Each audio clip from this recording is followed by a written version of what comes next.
ఇవాళ phone tapping కేసులో SIT విచారణ జరగనుంది. ప్రణీత్ రావును సిట్ అధికారులు విచారించనున్నారు. ఫోన్ ట్యాపింగ్ కేసులో హార్డ్ డిస్క్ ధ్వంసం చేసినట్లు ప్రణీత్ రావుపై ఆరోపణలున్నాయి. అలాగే రేపు ప్రభాకర్ రావు విచారణకు హాజరు కావాలని సిట్ ఆదేశించింది. ఈ మేరకు ప్రభాకర్ రావు విచారణకు హాజరయ్యే అవకాశం ఉంది.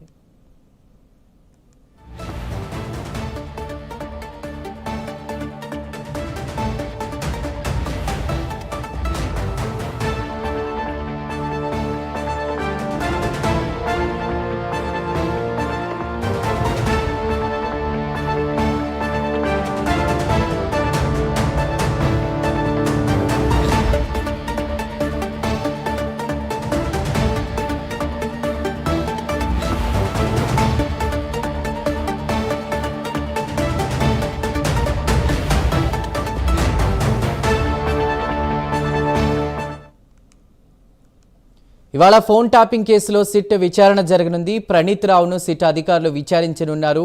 ఫోన్ ట్యాపింగ్ కేసులో హార్డ్ డిస్క్ ధ్వంసం చేసినట్లు ప్రణీత్ రావుపై ఆరోపణలు ఉన్నాయి. పూర్తి వివరాలు మా ప్రతినిధి ప్రవీణ్ అందిస్తారు. ప్రవీణ్.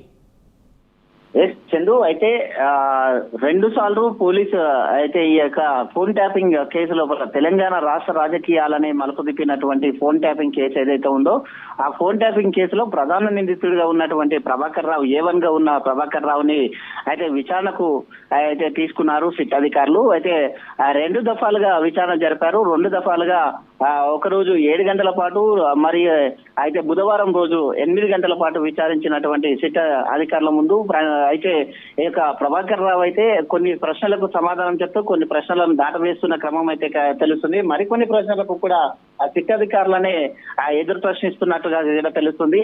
అయితే ఫోన్ ట్యాపింగ్ జరగడానికి కారణంగా ఒక రివ్యూ కమిటీ ఉంటుంది. ఆ రివ్యూ కమిటీలో నేను సభ్యునిగా కూడా లేను కాబట్టి నేను ఎలా ఫోన్ ట్యాపింగ్ చేస్తానంటూ సిట్ అధికారులనే ఎదురు క్వశ్చన్ వేసిన అయితే తెలుస్తుంది. అదేవిధంగా అయితే ఈ నెల 14వ తేదీన అంటే రేపు మరొకసారి అయితే సిట్ అధికారుల ముందుకు ప్రణీత్ రావు అండ్ ప్రభాకర్ రావు ఇద్దరు కూడా రాబోతున్నారు. అయితే ఈ యొక్క ప్రభాకర్ రావు ఆదేశాల మేరకే ప్రణీత్ రావు ఎవరైతే ఉన్నారో అప్పుడు ఉన్న డిఎస్పీ ప్రణీత్ రావు ఈ యొక్క హార్డ్ డిస్కులను ధ్వంసం చేయడం జరిగింది. కాబట్టి ఈ హార్డ్ డిస్కులు ధ్వంసం చేయమని ఎవరు ఆదేశాలు ఇచ్చారు అంటూ ఈ ప్రణీత్ రావుని అడిగిన నేపథ్యంలో ప్రణీత్ రావు కూడా ప్రభాకర్ రావు పేరు చెప్పారు. ఎందుకంటే అతను పై అధికారి కాబట్టి అతను ఏ విధంగా చెప్తే ఆ విధంగా మేము చేశాము అంటూ కూడా చెప్పడం జరిగింది.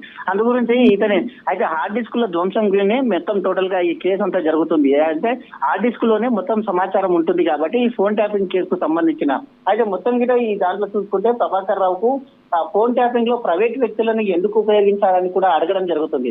అంటే ఈ దాంట్లో చూసుకుంటే ఒక ప్రైవేట్ వ్యక్తి కూడా ఉన్నాడు. ఈ అధికారులతో పాటు ఒక ప్రైవేట్ వ్యక్తి కూడా ఈ ఫోన్ ట్యాపింగ్ లో పాల్పంచుకున్నారు. కాబట్టి ఫోన్ ట్యాపింగ్ లో ప్రైవేట్ వ్యక్తుల సమయం ఎంతవరకు ఉంది అంటూ కూడా అడగడం జరుగుతుంది. మొత్తం వ్యవహారం వెనుక ఉన్నది ఎవరని కూడా అడుగుతున్నారు. అదే రెండు రోజులు కూడా విచారణ జరిపిన నేపథ్యంలో ఎలాంటి ఎలక్ట్రానిక్ పరికరాలు కూడా ఇవ్వడం అయితే ప్రభాకర్ రావు తీసుకురాలేదు. కాబట్టి ఖచ్చితంగా ఎలక్ట్రానిక్ పరికరాలు అన్నటువంటి ఏదైతే ల్యాప్టాప్ ఉంటుందో ఆ ల్యాప్టాప్ ని గిట సబ్మిట్ చేయాలని కూడా సిట్ అధికారులు చెప్పిన నేపథ్యంలో 2 ఫోన్లు తన వ్యక్తిగత ఉన్నటువంటి 2 ఫోన్లను మాత్రమే ఇచ్చినట్టు అయితే తెలుస్తుంది.